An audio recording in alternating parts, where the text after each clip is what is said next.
mean, at the end of the day, you never put on a pair of gloves to kill somebody. But they're not doing scans enough now. But they still? are doing amazing stuff. So not as much. No, they are. No, Really? you're wrong. Okay. Simon. I don't really care whether people like me or not. I don't think there's anything wrong with conflict, personally.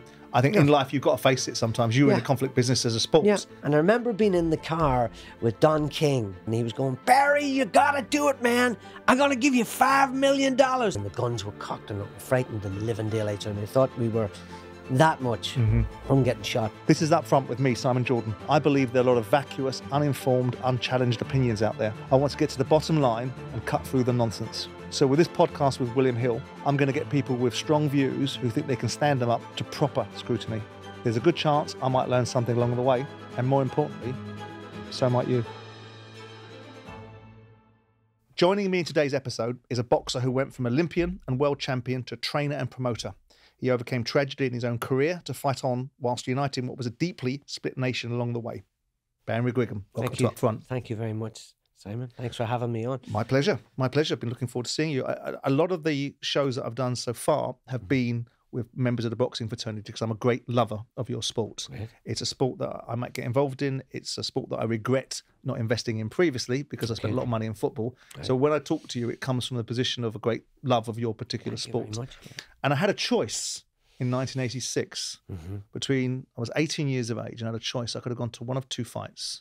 Okay. I could have gone to you versus Steve Cruz. Right. And I chose to go to Lloyd Hannigan versus Donald Curry. That's right. So our paths, I might have seen you in the flesh, but obviously I was very aware of you and was very much intrigued by you. And I want to talk about the featherweight division at some point during our discussion, because I think it's one of those divisions that's intriguing because on one hand, it has a certain view, but on the other hand, because it doesn't get the attention perhaps it should do. On the other hand, when you look at the list of fighters that have fought in it, it's quite remarkable. The question that I often ask, particularly of people in your sport, is why? Why boxing? Why boxing? Because your background is you're the son of a singer. Yeah. And I'm not suggesting that someone can't go from one background to another, but it is a vast departure. So what was your why? What was your reason for getting into boxing? I was always a very energetic child, so full of energy and wanted to run and jump and climb, and I was a pretty decent outside rights player for the Clones soccer team. All right. And I wasn't very good at Gaelic football because jumping for the ball and being short and getting elbowed in the head invariably led to me as opposed to getting punched in the head later on. Well, at least I had the chance to punch back, but at that time I kept getting involved in scraps and scuffles because, you know, the guys would jump up and hit me on the head and I just couldn't get to the ball. So I wasn't physically, adapted to the Gaelic football thing. I was a decent runner, but not good enough. Didn't have enough of a kick at the end. Was your father big on sports? My dad would boxed a bit himself. Oh, did he? And right. Yeah, he boxed, and his brothers, he had several brothers, and they all boxed, but not to a great degree. So when I got into boxing, I went, whoa, this is it. So I just right away knew it was. And I used to, the first club I joined was called the Wattlebridge Amateur Boxing Club, and I used to cycle to the Wattlebridge Club, and there were two ways to go to. You can go through the south, which is out to a place called Scott's House, and then you would turn right, but you had to go over the border and back, and I would go the short route, which was through the north, but was at a perilous time in the 1970s, and people dying, and the Protestants will say that there was genocide along the border at that time by the Republican movement, and it was it was an awful time. And I remember coming home one night with my colleague, a guy called Noel McGovern, and Noel had a little flashlight, and we were cycling down this hill. I didn't have a light on the bike, and we were cycling home, and we came round the corner at the bottom, and the army were out pulling this guy out of the hedge. British Army, with the RUC, and we came on them very quickly, and the guns were cocked and frightened the living daylights out of me. I thought we were that much from getting shot. They didn't know who we were. We had no lights. We had this little flashlight, and suddenly we're on top of them. But it frightened the life out of me. My mum said to me, "You're not going back out there." So I then went to the Smithborough Amateur Boxing Club, which was 6 miles into the south, and it was really there that I started to get my success. But I was very, very determined. He was a driven kid. Because I want to talk to you about that, because in your part of the world, and people can say it about any part of the world, but in your part of the world, there seems to be this propensity in Northern Ireland to produce these mercurial talents. You know, some of them flawed geniuses with Georgie Best and Alex Higgins. And then you've got yourself, and you've got people like Dennis Taylor, who obviously won the world title in the same year that you won your world title. Right. You talk about determination as being a major facet. But I would have thought that's pretty bleeding obvious, because you have to be determined in anything in life, don't you? Determined to get out of bed in the morning. Yeah, I accept that. But there's a different level of determination as a fighter. Yeah, that's what I was going to ask you, because it has to be something different in fighting. You get to the stage where, you know, you can reach, your talents bring you to a certain level, Simon. Yeah. And then you think, right, okay, I'm going to get hit on the head. I'm going to get hit with body shots. The pace of the fight is really high intensity. I've got the level of fitness to stay there. I've got good upper body movement. I'm maybe not as quick as him. He's better with his feet. And I can close him down and everything else. Am I willing to take the shots? To get through, to beat him down? And that's, you know, boxing is a brilliant sport, but it's a brutal sport. The guys that were more skillful than me, I outworked them. I trained harder than them, and I was, you know, I was physically strong, long arms, big hands, could punch like hell, and I was determined, I was driven, and they'd train and do 10 rounds in the bag, I'd do 15, and I'd just work harder and harder and harder, and you know, that's what you know, you get to a level in any sport, and suddenly you're competing with guys that are as good as you are. And there's got to be a factor in it. And that's, you know, that's when, you know, you talk about that drive and you talk about the determination. People say, yeah, of course you need to be determined, but this is a different level of determination. Do you think it's unique to boxing then? No, I think there are levels of determination in all sport, but when you come to physical contact and putting your life on the line, and that's ultimately what it's like. And are you willing to go that extra step?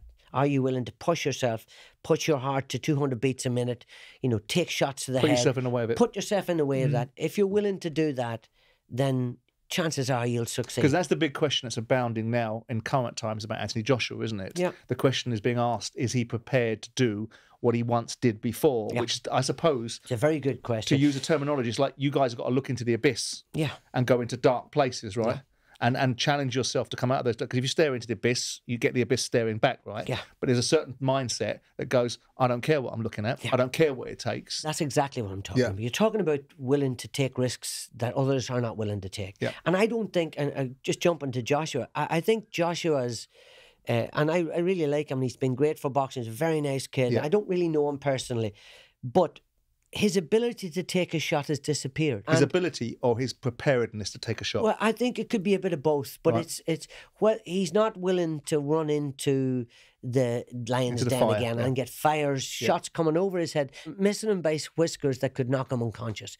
I don't know that he has the want to do that anymore. And once that happens, once that arrives, and I think his ability to take a shot is diminished to such an extent that I don't think he'll beat any of the top guys. He's still a great fighter. I just don't think he beats the top guys because of that. Going back to your background, I got this view on politics in sport. I don't like it. No. I don't like sport being leveraged for politics and serving out agendas. No. I understand why people want to do it, but it tends to be those with agendas. But you seem to have sat astride this. You denote your position as being apolitical. But notwithstanding that, you had an appeal and a relationship with a very divided country that seemed to... I mean, I watched a piece with the two principles behind Shankill Road Gym and Fall Road Gym. And both of them absolutely 100% behind you. Were you conscious of this? Because you came across, and I saw you on the Terry Wogan show. I didn't like your white socks, by the way. But I saw you on the Terry Wogan show, and you just had this appeal seemingly to everybody. Was it a product of the time? Because 19 million people watching you and a fight at Loftus Road with a level of outdoor engagement that hadn't been seen for some time. There was something unique about you that seemed to really appeal to everybody everywhere, didn't it? Well, you know what I did, Simon? I was respectful to people. And I knew where I came from. I'm an Irishman. I was entitled to fight for the British title because my father's family all came from County Tyrone. And that enabled me to box for the British title. I went down that route because the Irish professional boxing route was really not that well respected, and it was a small organisation. And I thought, it's better to. I'm going to box in Belfast. That's where my support is. I'm going to go down that route. It didn't make a difference to me that I had to get British citizenship to fight for the title. I had loads of friends there. I'm a Catholic. I married a Protestant, and so I grew up with a sense of, don't upset people. Don't say things that are going to hurt people. Don't put people in awkward positions. We're living in the middle of fucking hell. People are blowing each other up, shooting each other every day, and I do not want to add to that by wearing a flag that's going to alienate half my audience. And it wasn't a commercial thing. It was simply a case of, I don't need to upset people. You know, there's enough trouble going on. Because it's an irony we're talking about it now, because it's 25 years on from the Good Friday Agreement. Yeah. But you just sat astride, didn't you? I was 10, 15 years before that. Yeah, and I know that I set a good example. Yeah. I know I set a good example. I wore the peace flag. My shorts were made out of the United Nations flag of peace with the dove. All of it was to not upset people, and not to alienate people, and to not make people feel their noses out of joint, because there was little or no entertainment. And this was an event they could go to, and they could enjoy it and not feel threatened. I'm in your camp. And I didn't think that was difficult. That was easy. And I think sport is for that. See, I think that we should be encouraging sport to solely be for sport. Yeah. Because we can open a window, we can turn the news on, and we can look at this difficult world sometimes and see all the shit that's going on it and deal with it. But I've always felt that sport should solely be for sport. And I agree with you 100%. And I wouldn't allow the pressure, because bear in mind, I sparred. West Belfast was like green, white, and gold. They want you to be a poster boy for certain things. You're from the south. I'm not doing that. Yeah. No, I'm not doing that. So I withstood the pressure to do that because I wouldn't have it. And Barney Eastwood, we fell out at the end, but at the end of the day, he would not accept it either, and he had Protestant friends and businessmen and Catholic friends and businessmen.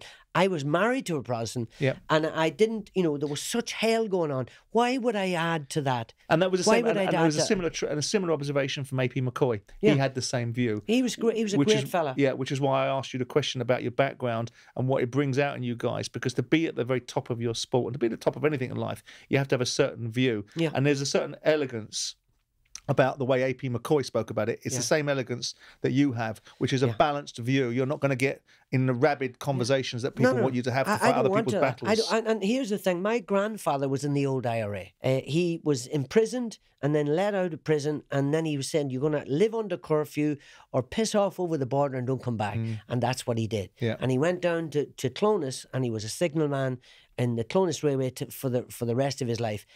Now, he never poisoned his children. He never tried to influence me. I mean, I wasn't in boxing when he died in 67, so I was only a kid. But the point is, he never tried to influence his boys, and he had several sons, and my dad being one of them. Yeah. And, it seemed at that stage that sport in Northern Ireland and music were the only two things that could cut through all of the politics and go straight to the heart of the people. And people loved boxing, and people loved music. And then the Miami Show Band happened along the border in Newry, and it terrified all the musicians. And, I just thought to myself, why would I give people a reason to feel ill at ease coming to watch me box? And look at the results. We had unbelievable, 14,000 people travelled over to see me win the world title. Absolutely. And it was, you go into the King's Hall when I fought, and they would lift, like the hair stood up in the back, and I lift the roof off. And I know that was because I was respectful to people. Yeah. And it didn't take a lot. Talk to me about your first international fight in 1978 against an East German. I'll never forget it. It was right in the middle of all the worst time and the troubles. Simon, it was dreadful. Yeah. And East Germany had flown, and it was still East Germany, remember? So these guys were like world-class fighters, really, really good. They were, they won all the Olympic medals. They were great. And I fought a guy called Torsten Koch, and he had already fought the Irish senior champion, and Gussie Farrell, and he dropped him and beaten him up. So they said, "Do you want to fight us?" Damn right I do. I want to fight him. And it was in It was right in the middle of the Shankill Road. It was the Shankill Road Working Men's Club. And it was like, and apparently, according to Jerry Story, who was in my corner that night, he said they cordoned 1,000 yards. So no paramilitaries, or they're watching like a hawk. And they had everybody watching it. And we didn't know any of this when we were taking part. So we just drove in our van and we fought them. And there was and it was the low ceilings, everybody smoking their heads off. You know, your mouth would dry in 10 seconds, just like it was like dry as a bone. But the atmosphere was like so charged, incredible. And they loved the fact that, you know, loads of Catholic guys went in. Story was a Catholic, and we you know, boxing was a sport that could break down all the barriers. Yeah, everything. We were able to go down any road. If you had a pair of boxing gloves on you could drive into the Shankill in the worst sectarian place. If they saw the gloves, they'd go, fine, he's an amateur boxer.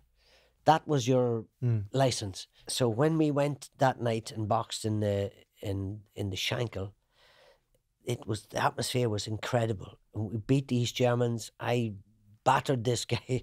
I never left him alone. He was 5'11.5", and he weighed 8 stone 7, and he had a good preparation for Pedroza. No, it was absolutely. Yeah. So I loved tall guys, and I just relentlessly, I never left him alone, and I beat him comprehensively. But the crowd went bonkers, and I'll never forget it. And Club Sound were a band, and my dad was obviously a great singer and a great musician, so he got up and sang a couple of songs with the band, and we just brought the house down.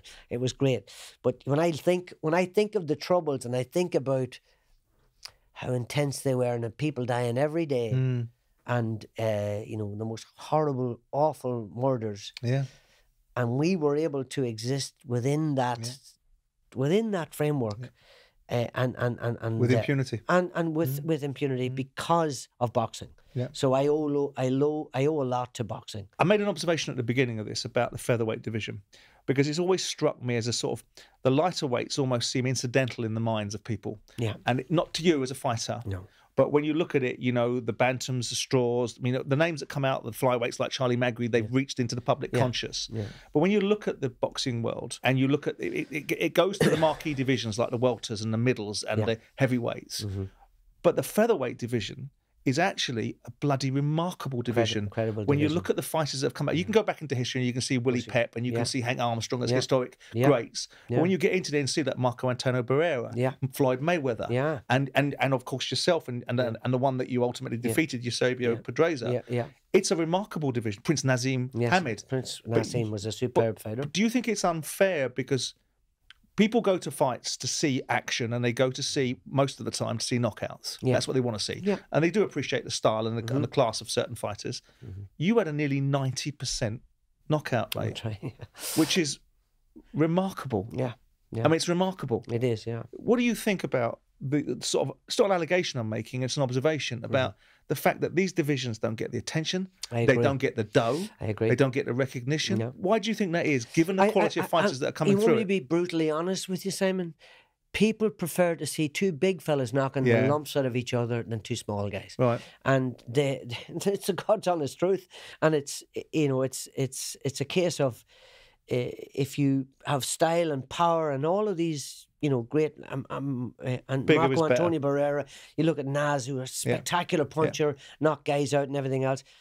It doesn't mean the same as having two big lumps going at each other. Having said that, I know that I have the biggest audience that there's ever been on BBC. Yeah. So almost 19 million watch me win the world title. So I'm very, very proud of that. I always knew that if I walk guys down, you're going to get them in the end. Part of my style. I would get a result, and also I get people to watch me. Yeah. And we had like massive audiences in the King's Hall. Phenomenal audiences. Incredible. Yeah, you know? I mean, you look back at the time. I mean, obviously, and as I said to you earlier on, in the year that you won the world title, Dennis won the snooker world title. Steve Davis, right. Irishmen dominating two of the biggest sports around. Yeah. I wanted to ask you about Nazeem Hamed. Yes. Because I liked him as a fighter. Yes. I hated the way he ridiculed certain fighters in the ring. I hated what he did to Steve Robertson. Yeah. I thought we took the piss out of him, and I thought it was disrespectful. Yeah.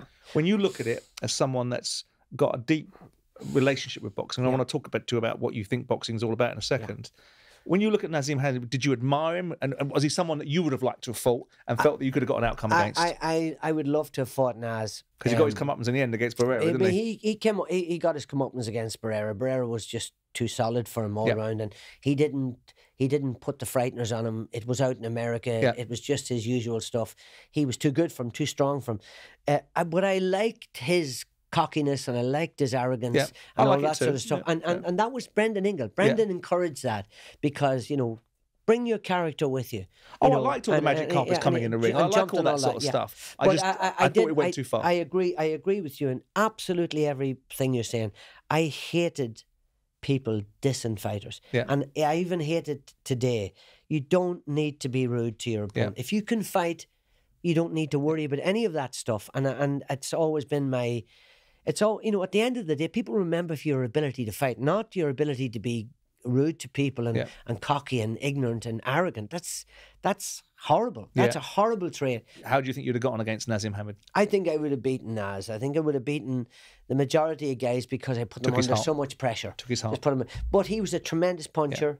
From all angles. And threw punches from all angles and would have been difficult. There's no doubt about it. And all of these guys, I feel pretty sure on any given night I could have been as good as any of them. And I think that's been fair to them and as well as me.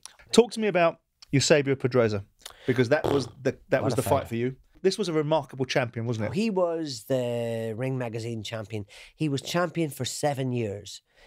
He made 19 defences. He fought all over the world. He was 5'9.5", which was huge for a featherweight. I'm 5'5.5", 5'6" on a good day. And he must have had trouble making weight, mustn't he? And I busted myself to get into 9 stone, to get into that weight division. Must have he done. So he must have had real trouble. But he was tall and skinny with wide shoulders. He was brilliant on the inside. He was dirty. He knew how to fight dirty. Elbows, lift your hand, stick his thumb in your eye. He just knew every way to beat you. So tough and so determined and clever, smart. We fought 15 rounds in those days. So he was a master at going 15 rounds and knowing when to put his foot on the gas. So I was thrilled to win. It was a defining fight for you in some respects, but how did it change the direction of travel for you? You talk about determination, you talk about motivations, because we've all got motivations. I've been out and made a lot of money, lost a lot of money. I bought a football club, I made 100 million quid when I was 30 years of age, and things get taken away from you in terms of motivations. Did anything change when you won that world title? Did your direction of travel change? Did you think, no, I've arrived? No, did I lose my determination? I didn't. What happened was it was becoming more difficult to make weight. Right. And we weighed in on Saturday morning on the day of the fight at 12 o'clock. And we fought at 6. So we were going to the gym. So we had 4 hours, effectively, 6 hours to put rehydrate on your weight and to rehydrate. If I could weigh in on a Friday and fight on a Saturday, I would have been a champion for a long, long time. Right. But that is also discipline. Right. That's also containing what you're eating and what you're drinking. And I was outgrowing the division and trying to pretend that I wasn't. And it happens so much in boxing. It's the single biggest issue from a medical perspective and a fighter's perspective. You can get down to a certain weight and then guys think, I made 126, I'll make 122. I'll take 4. That 4 pounds is nothing. 4 pounds is everything. Down, and taking that extra few pounds off just takes away your ability to take a shot, to deliver a shot.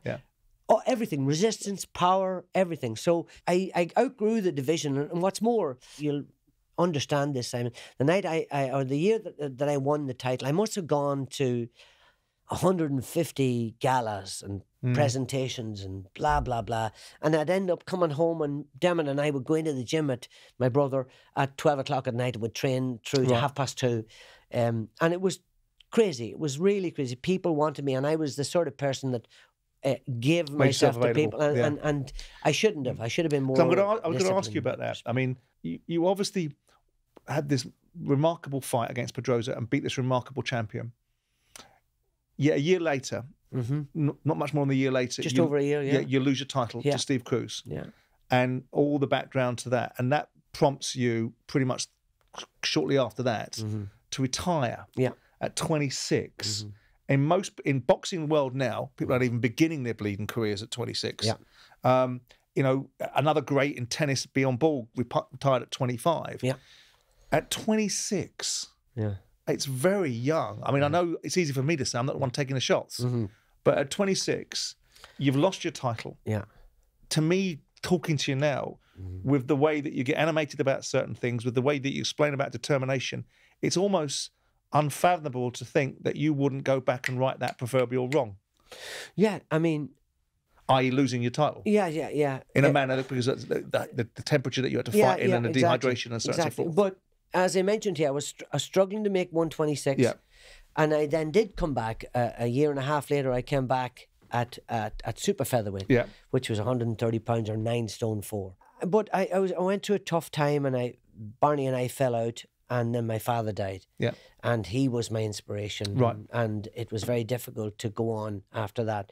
But I did. I then moved to England and resurrected my career and boxed another 4 times. But it wasn't the same.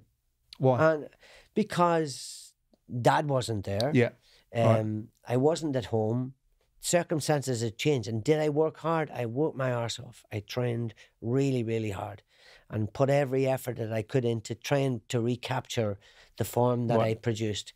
But there was just that much of a difference, a split second in my punches. Make a difference. And at that level, at the top level, and I didn't want to operate as a journeyman. No. I didn't want to operate as a guy that's going to be up, performing below. Not if you've been at that level. Not if you've been to the world title.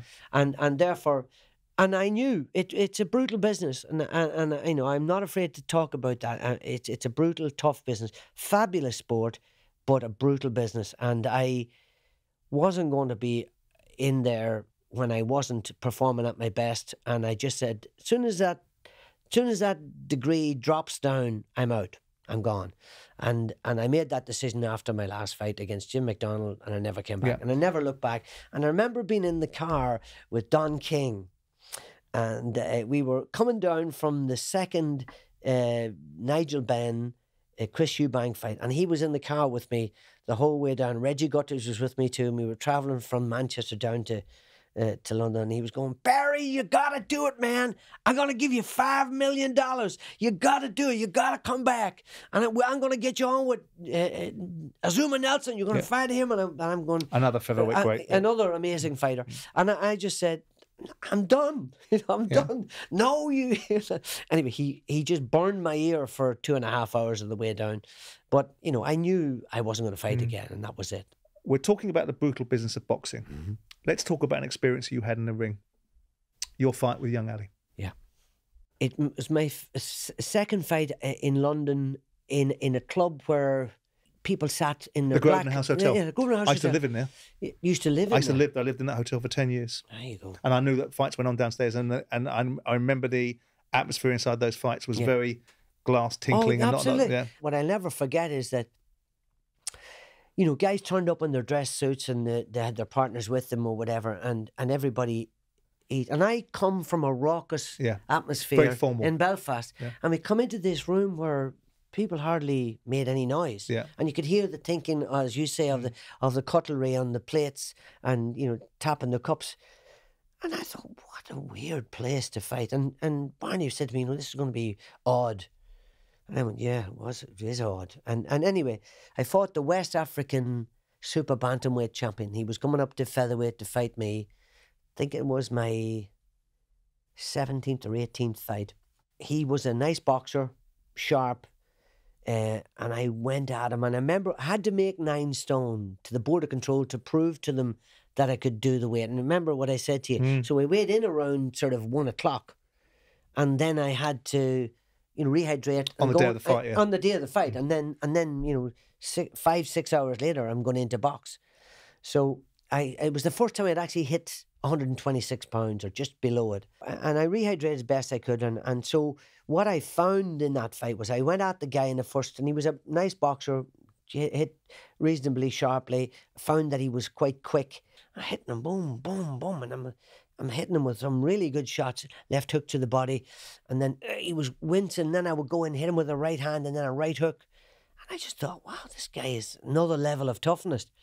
So I had 2 rounds of sort of emptying the tank, and then in the third round, I took a round off and just outboxed him and kept coming forward. And then in the 4th round, I went at him again, and I hit him with the right hand, and he went down, and he got up again, and I hit him with a right hand, and then I moved around, hit him, bang, with a right hook. And he fell down to the floor, and he rolled, and his eyes rolled in his head, and I went, oh. Went to the corner. You know, you're standing there. It's like it happens instantaneously, and then you're gone. So I went to he was counted out, and then the corner came in, and then there was, you know, and we're in this really sterile environment, nothing. And then I hear the doctor's over, and then Barney jumps in and says to me, Barney Eusebio, my manager, says, this kid is really badly hurt. Yeah. And I went, what? He says, he's really badly hurt. And I said, how do you know that? He says, I just know. And I went, oh, right.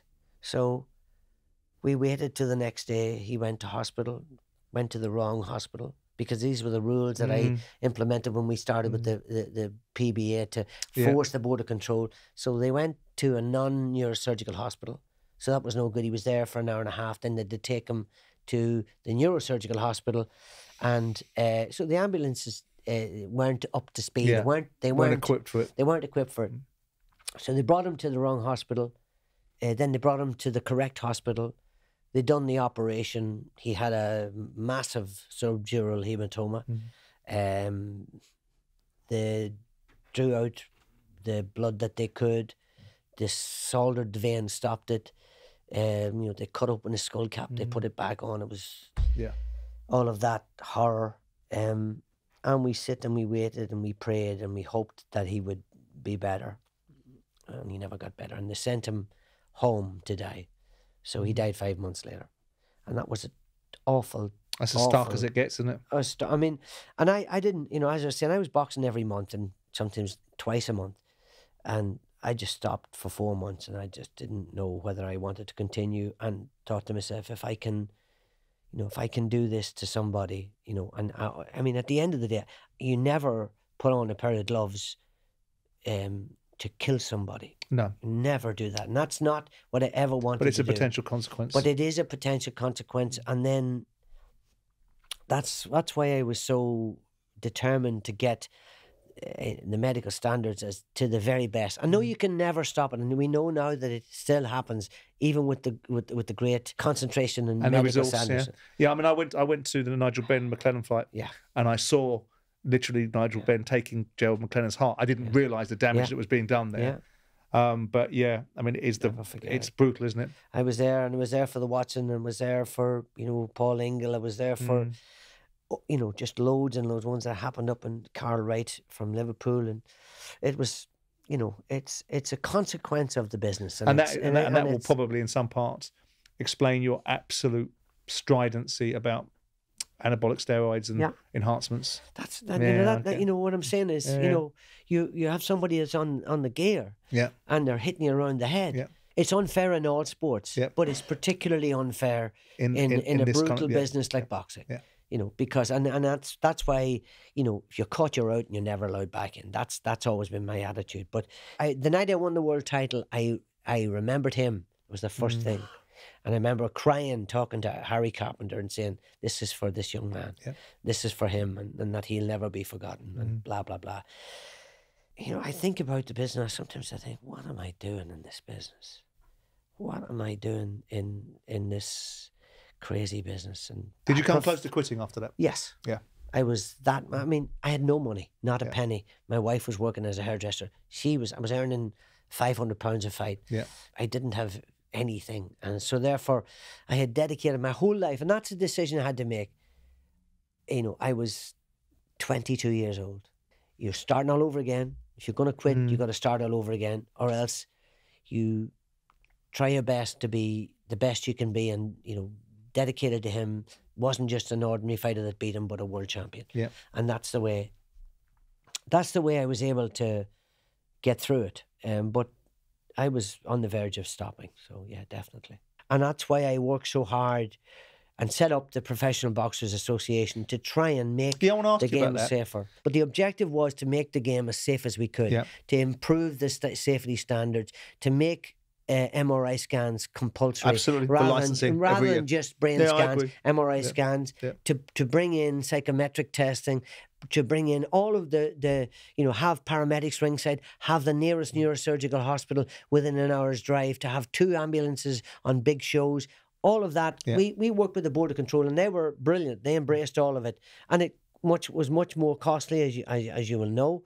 But we set the standards so high, medical standards so high, that we improved the game, and I've no doubt saved lives. And that was as a result of me, young Ali, losing his life in a fight with me. Do you think it is a safer sport now? Without a doubt. In what way? The standards have got much better. Fighters are not allowed to box. For example, years gone by, they didn't have brain scans. You could have a shadow or a blemish on your brain scan just get on with it. and get on with it and fight, and suddenly he gets a subdural hematoma. But they're not doing scans enough now. Well, they are. They're doing amazing stuff. So not as much. No, they are. No, really? You're wrong. Okay, I have this conversation with Robert Smith at the British Boxing Board of Control. The British Boxing Board of Control have set the standard for many of the organisations all over the world. There's no doubt about it. In New York State, Los Angeles, they have very, very good. You find that where a lot of good sports are taking place, the standards are very good. They don't have fights in sort of in wayward places anymore. They have them, and if they don't, they bring their medical team with them. So the standards are great. At the higher level, at the highest level, they're good the whole way down, because for example, now you can't weigh in. Most of the time you weigh in the day before the fight. I think 90% of the fights, and then you're allowed to rehydrate between Friday and Saturdays, for example. But look, they're getting rehydration clauses that only allows them to rehydrate to a certain level, so they are closing those windows. Yes, so they are. And I think at that stage, the governing bodies have to say, and this is the biggest issue with boxing, the biggest problem, and I know you're talking about your interest in it and everything else. What the sports needs is one organisation. It's never going to happen, but they need one firm organisation all around the world that says, these are the rules. You cannot break these rules. You cannot bend it here and squeeze it and make it thin there and make it fat here. You've got to abide by these rules. And they have to be answerable and accountable. But that's unlikely to happen. But I spent a lot of time. I'm spending a lot of time looking at this industry, looking at the sport, because I can look at it through objective eyes. Yes. I may well get involved with Ben. I may well get involved with Frank. I may well do it myself. Yeah. So what I'm doing is I'm studying. I'm talking to people. I'm collecting knowledge. I'm understanding the sport. I've got this moniker for the British Boxing Board of Control, because I think it's a British Boxing Board of no control. Right. I don't think they're doing their jobs properly. Right. I don't think they're paying enough attention to detail. Yeah. I don't think the idea that fighters, and I want to run this past you because Bellew mentioned it to me, and it's in the same space as I think, there should be a retention from fighters' purses that's mandatory, that goes towards aftercare, that goes towards their pensions, that goes towards medical support. And there doesn't seem to be. We tried all that. I tried all that with the But PBA. the British Boxing Board of Control have the governance.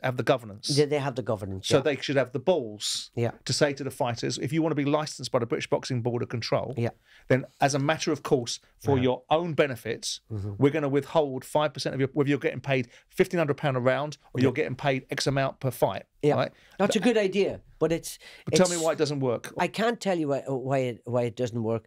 It probably because they don't implement it, and I'm not sure if they did implement it that it would go down very well. That's probably why. But if you're the governing body, I get that. If you're the governing body, and as we're seeing now, there's various challenges, because I said it to Robert Smith and I said it to Eddie Hearn the other day. How does this sport work then?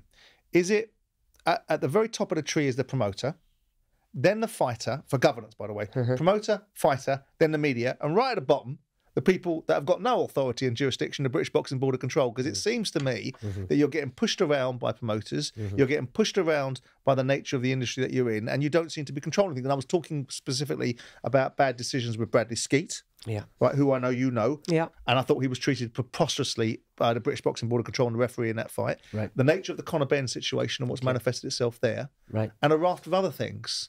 And I feel quite strong, and I'm not invested in the sport the way you are. I feel quite strongly that a governing body should govern and should be looking to the best interests of the most valuable part of the sport, which is the fighters. Yes. No, it is a difficult job, and I think by and large the board do a pretty decent job.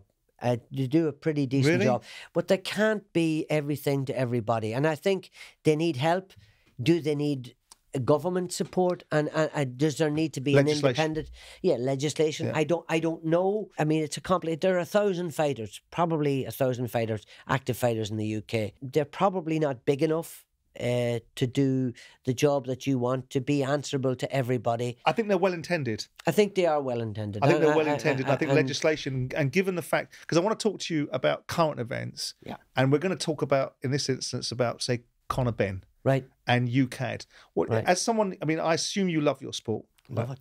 Yes. What do you make to this statistic that boxing has less out of competition tests for fighters than cycling does? No, it's appalling. 64 out of competition tests from over 1,000 licensed fighters in this country. UKAD is clearly not serious enough about doping in boxing. Simon, I have a zero tolerance for banned substances. In boxing, it's too dangerous a sport to allow that sort of stuff to exist. So, if you're one strike and you're out, that's it. But how do you square that circle then with all these great champions we've got out there that have failed drugs tests? Like? Canelo Alvarez. Right. Tyson Fury. Yeah. And they have their bans. They serve their bans. Because there is a difference, isn't there? There is a difference between knowingly taking something that enhances you and mistakenly taking something. I'm not sure. Do you not subscribe to that at all? I don't believe that. Particularly in a sport like boxing, you watch every morsel that goes into your mouth. Right. Because it's weight, and you're watching your weight, and that's the most important thing to boil down to weight. So I don't go for that. So I don't accept that they don't know, they take it inadvertently. I don't believe that. I think the vast majority of people who take it because they want to take it to enhance their performance. And my attitude is, and again, I'm not pointing the finger at any of those fighters. I'm saying if you're caught, and you're clearly caught, you're out. One strike and you're out. Absolutely. So you must have a dim view. I'm not looking for controversy here, but you must have a dim view of some of the bullshit that's going on with some of these promoters that are trying to license fighters somewhere else in the world. Yeah. In terms of, you've got a fight, can't be made in this country, the British Boxing Board of Control, and fair play to Robert, is standing his ground. Yes. And also going to Chris Eubank Jr. and say, by the way, if you go and fight in Saudi over there, we're going to take your license away potentially because you're in good standing with us and you need our permission and you won't be able to fight on these shores again. Yeah. You must have a dim view, because I do. Yeah. I think it's preposterous that fights are going to be made without people clearing their names. I think if you take performance-enhancing drugs, it's the end of the discussion. It's the end of your career. Yeah. It's in boxing. If I'm making a judgment on that, that's it. You're out. Yeah. You're never allowed to come back in again. If you have the audacity to do that, you're done. Was it around when you were around? I don't think it was. No. I think it probably was. I mean, they said that, there were various other Olympic athletes, and obviously I've got to be careful, who were taking stuff and that sort of stuff. The East Germans apparently were loaded on it when they were performing, but, they were very sophisticated at it. They were obviously very definite about what they were doing, and they had a whole program, and kids were brought in and trained and given stuff and everything else. So they were very good at it. And I know that there obviously were certain people who took it, but I thankfully never came across it myself. Talk to me about your family unit, because obviously you've talked about your father being a massive influence in your life. Yeah.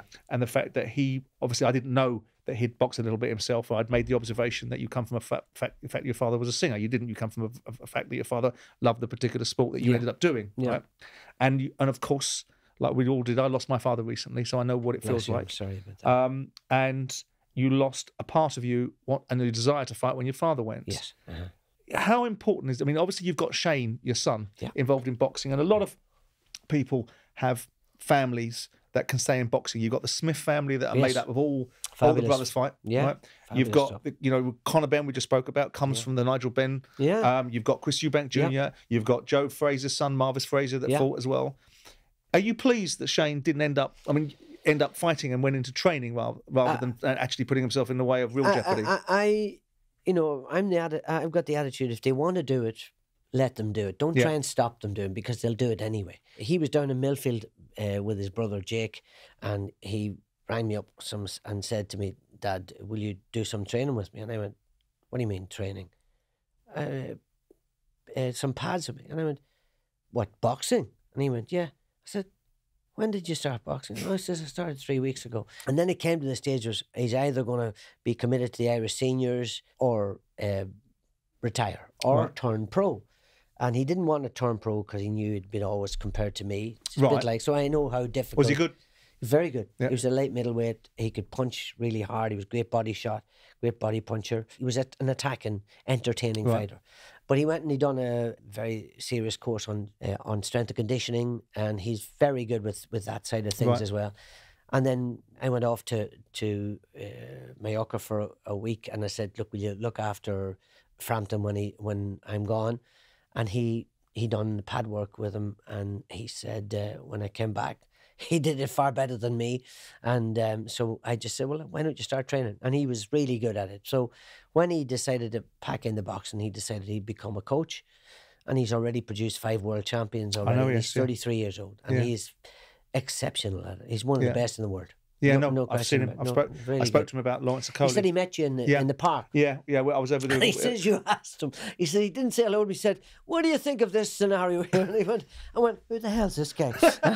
And then I realised when I spotted him, oh yeah, of course. Yeah, I was talking to him. He had just been looking after Lawrence Okoli. Yeah. And I'm very fond of Lawrence Okoli. I'm also very fond of Richard Riakporhe. And I think eventually when those two clash, that'll be a great fight. It'll be a great fight. Yeah. But when you're, I mean, I've got kids and I've got value sets and beliefs, and I'm a great believer in that you give kids an opportunity and give them the best opportunity in life. You don't give them anything.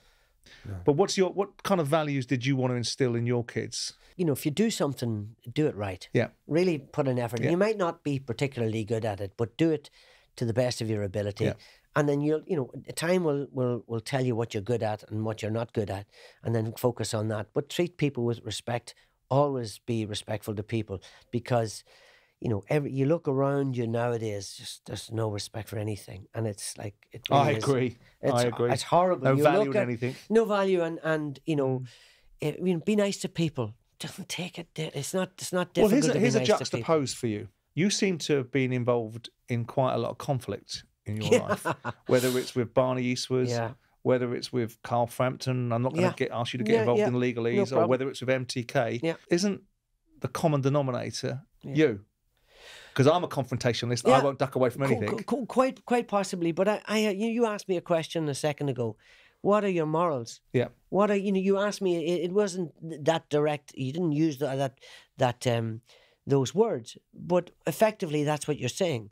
What are your principles? What are principles? What's right and what's wrong? So I live my life to what's right and what's wrong, and I try to bring my kids up in the same way.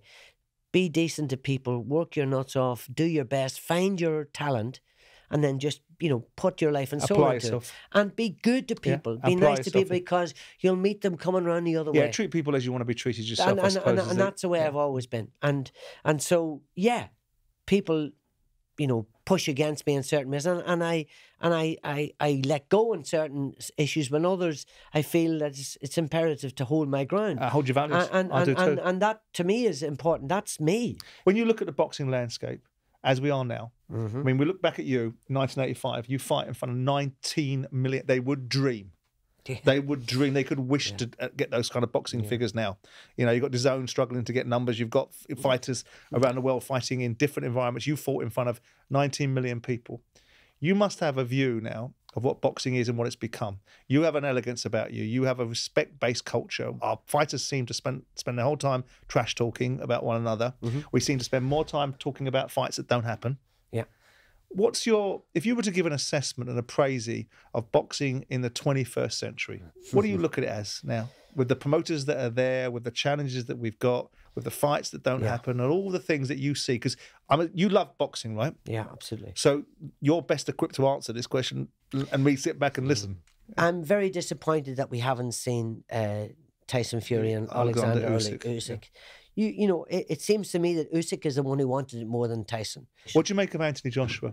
I mean, I've got a view, and I know that this is one of those sports, right, where people like me that have a passion for the sport and a love for the sport, and I go back to watching Donald Curry, and my dad took me to see Alan Minter versus Marvin Hagler in 1980. Yeah. I love the fight game. I spend hours reading books about it and watching it and studying it and really being interested and intrigued with, from small hall fights up to big world title fights. I've been to many, many, many, many, many fights. And when someone like me talks about it, you're either, you didn't do it, so you can't talk about it, so you've got no right to talk about it. And I've said things to Derek Chisora, like I said to him, I don't want to see you fight Dillian Whyte for the third time. And he said, well, why not? I said, because I want to see world-class opponents. He said, what's world-class opponents? I said, the one that beats you every time you step up to him. And he didn't like it. How far away were you? Did you have a team of guys with guns? No, I was right next to him. I was right next to him when I said it. And I said something to Nazeem Hamed in America when I talked to him about my friend Lennox Lewis beating him up and like he stole something. But you had your running shoes on. I don't know. I've got some I know you've got a death wish. I've got a death wish, right? But I wanted to ask you about Anthony Joshua because my view is that he's been wonderful for boxing. In a high tide, all boats rise. And I think he's been the high tide. But I think the pilot light's gone out. And I don't think he wants it anymore. 100%. I think the ship has sailed. And I just don't think he's got that last bit. I talked about that last bit that made the difference between good and great. I think he has no confidence in his ability to take a shot. And when that happens in the heavyweight division, you're in trouble. Good night, Vienna. It's over. And I just think he can fool himself as much as he wants, but he knows that when one of these big guys, Franklin wasn't a puncher. I'd hoped that he would stop him and show me that he had the courage to have, hit him, hurt him, and then jump on him and take him. But he never showed that. And I just think it's all about, I can look into a fighter's eyes, and that's the difference between me and an ordinary Joe. Absolutely. I can see things that other guys can't see. And that's what Spencer, obviously, I do a show with Spencer Oliver. Because I sat there watching, I went to the Joshua Franklin fight, and I watched him the whole time. And one of Anthony's best friends is my partner's very close friend. So he gets very cross with me when I start calling Anthony Joshua a flat track bully and believe that he hasn't got anything left, and I watched Joshua walk into that fight, and I grew a new level of respect for him because the bloody scrutiny and the expectation of Anthony Joshua and the temperature in the room goes up 50 notches, But I watched him in the ring, and he spent his whole time, every time something didn't look like it was choreographed or scripted, or Jermaine Franklin didn't do something that Joshua expected, he's looking to his trainer. He was looking to his trainer, looking to his corner, looking to his corner. What does that tell you? That just tells me that he doesn't have the same self-belief that he used to have. And, we talked about those little things, earlier in this conversation. We talked about what makes the difference. And I talked to you about I was willing to take more risks and drive myself harder and get myself... I would overtake guys simply because I wanted it more. And they weren't willing to go to the places that I was willing to go to. And I just think that he's arrived at that position now, and he's been great for boxing. He's a lovely guy. He can do great commentary. He can do loads of stuff outside boxing. But I just think, and people say, oh, it wasn't a great performance, he'll be better the next time. I, as a fighter, know that what I saw is his, you look at guys that when they're in punching range and shots are slipping over their heads by millimeters. And you're looking at their eyes and you're looking at their reactions and you're thinking, whoa. And he's got that nervousness about him. And that doesn't go away, Simon. That doesn't, when you get older, that doesn't go away. That gets worse. It gets exacerbated. And you look at someone like Tyson Fury, and Tyson can be dropped. He's been dropped many times. And if Joshua hits him on the chin, that's what he's hoping for. But he's too easily hit. He's too easily hurt these days, and I just don't think he'll ever beat the top guys. Hergovich would be a disaster for him. Even Zhang would be a tough. But that's what I said to someone earlier today, and they were really most offended when I said it. But you talk about, and this is the part that I don't understand, and it's not trying to be deliberately controversial, but you talk about legacies. And I'm going to quote you because I think I'm going to say it. I think it's a bit bullshitty, and I don't quite understand it. Right? Everybody would like to leave a legacy.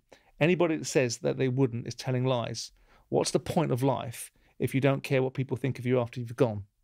I don't understand that, because at the end of the day... When did I say that as a matter of interest? I don't know. You must have dug that up. Yeah, we've got it. And I can't even remember it. You're being held to account for it, right? So now explain it, right? Because I don't understand it, because I think at the end of the day, the people that know are the ones that matter.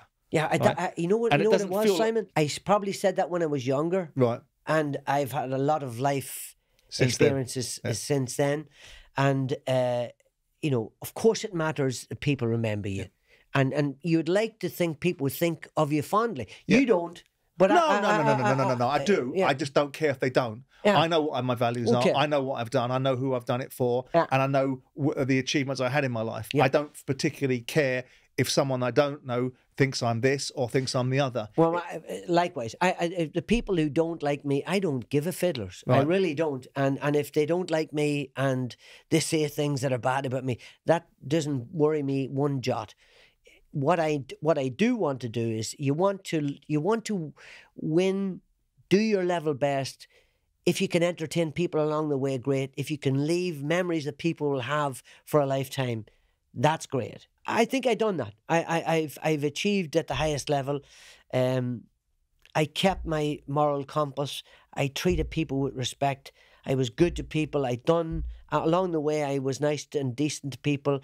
Probably too nice, and I got a lot of time wasters and all of that sort of stuff. But at the end of the day, I'm happy with my lot. And for the Barry McGuigan haters, I can't change their mind, and I'm not. I don't imagine there'd be too many of those. I'm not worried about that, and I don't really care whether people like me or not. Have I done my job? Have I raised a family? Have I put love into my kids? Yeah. Without writing your obituary, what's left for you to do? Well, I want to see, I want to help and support my kids, Shane and... well, they're men now, aren't they? No, but they're my kids. They may be men, but they're still my children. Yeah, fair enough. And so I want to help and support them. I come to the gym, I say to the kids, put my arm around the kids when they have a bad spar, and, I say to them, hey, it's not going to work out every day. You're not going to win every second of every round. That's just the nature of the beast. So I help and encourage them. I watch their opponents wrap their hands. I'm in at important stages in their career to help and support them to achieve their objectives. They're world class at what they do, and I'm very proud of that. But what you and the things that you want to do, and the things that you want to achieve, that's great. And I want the best for my kids. I want my 15-year-old daughter to enjoy it. I've got a 2.5-year-old son. I'm the oldest bleeding father in the playground, and it goes with that. And I want him. Pretty good. Thank you. You can't polish a turd. I know that. Stop! I never said that. You said I'm that. I'm paraphrasing for you. Right. But what about what you want to achieve? You must still have ambitions. What do you want? What is it you want to achieve? That's a good question. It's the one good question I put in, is it? It's a good question, and then I never thought about it. Now I haven't written it down. I just I'd like to still be involved in the sport in a way that would help the sport. I want to be helpful to the boys as they come along. It's a tough business, and Simon, if you're going to go into it, you need to be well prepared. Oh, absolutely. And not that it's any more difficult than the Premier League. I'm sure it couldn't possibly be, but it is a tough business, and I'm happy to be there on the end of the phone. No, mate, I was going to say that to you. If I ever want any help, 2 ears and 2 eyes and 1 mouth at times. Yeah. Well, I'd like to be able to continue on and live a happy life and see my children and grandchildren and great-grandchildren grow up and, live as long as the Lord spares me. That's what I want. And do something valid and help and be a contribution to society. Barry McGuigan, I've very much enjoyed speaking to you. Thank you for being up front with me today. Thank you. Up Front with me, Simon Jordan, is brought to you by William Hill.